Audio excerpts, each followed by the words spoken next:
آج کی یہ پریس کانفرنس جو ہے ہندوستان کے میڈیا اور کی طرف ہے.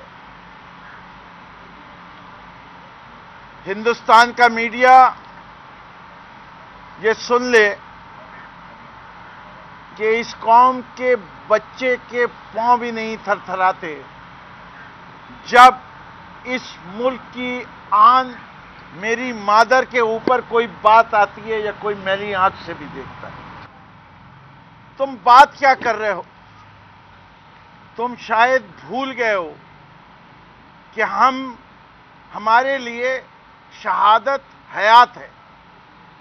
جس قوم کو موت سے خوف نہیں ہے اس قوم کو کوئی چیز نہ ڈرا سکتی ہے نہ اس کے پاؤں کانپ سکتے.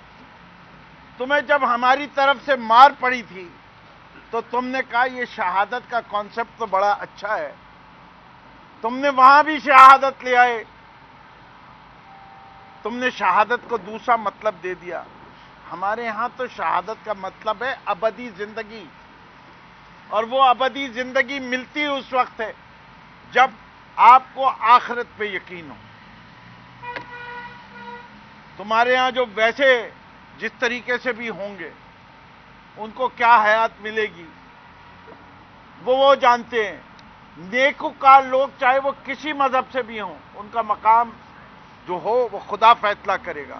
لیکن بزدل، مکار اور وہ جو پیچھے سے وار کرتے ہیں، جو ظلم کرتے ہیں، جو کہ تم کر رہے ہو، تمہارا ضمیر سو رہا ہے. کشمیر میں جو ظلم ہو رہا ہے وہ کیا بہادری ہے؟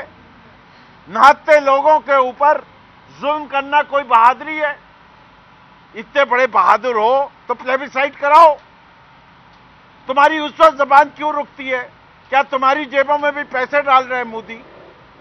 کیا تمہیں انسانیت کا درد نہیں ہے کہ تم یہ کہتے ہو؟ پائلٹ تمہارا گرا، جہاز اسے چلانا نہیں آیا، اندر وہ ہمارے ملک کے آیا، ٹھوکا ہماری افواج نے اس کو، تمیز سے اس کو رکھا، واپس کر دیا 2 دن میں. اس پورے 2 دن میں آپ کی جنگ کی تیاری بھی ہو گئی، سب بھی ہو گئی. ارے پاک افواج بیٹل ہارڈنڈ فورس ہے.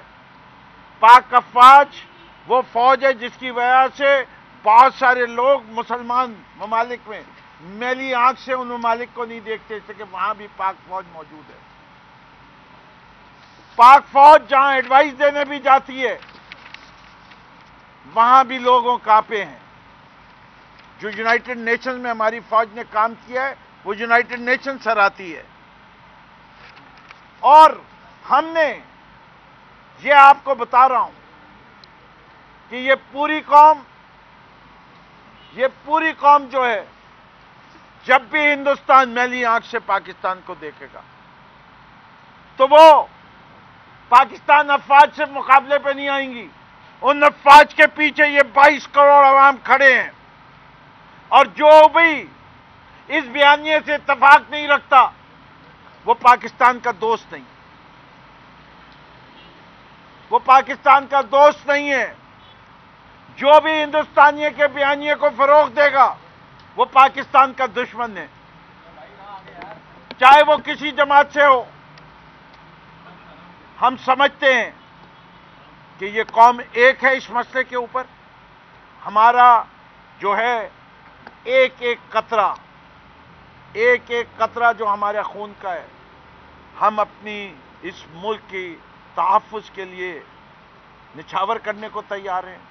ہم اپنی زندگی دینے کو تیار ہیں. اور میں یہ سمجھتا ہوں کہ پاکستان ہمیشہ کے لیے بنا ہے. پاکستان کو کوئی ختم نہیں کر سکتا، پاکستان کو کوئی میلی آنکھ سے نہیں دیکھ سکتا. افواج پاکستان اپنا بھرپور کردار ادا کریں گی، اور ہم سمجھتے ہیں کہ یہ فوج اپنے پروفیشنلزم میں پرائیڈ رکھتی ہے. ہمارے pilots best pilots in the world مانے جاتے ہیں کہ ان کے کہنے سے کیا ہوتا ہے. ایک ہی سال کے اندر 2 دفعہ کر کے دکھا دیا، جہاز بھی گرا کے دکھا دیے، ٹارگٹ بھی بنا کے دکھا دیے. اور پھر ہم گھبرائیں گے؟ کس کے ہاتھ کا گھبرائیں گے؟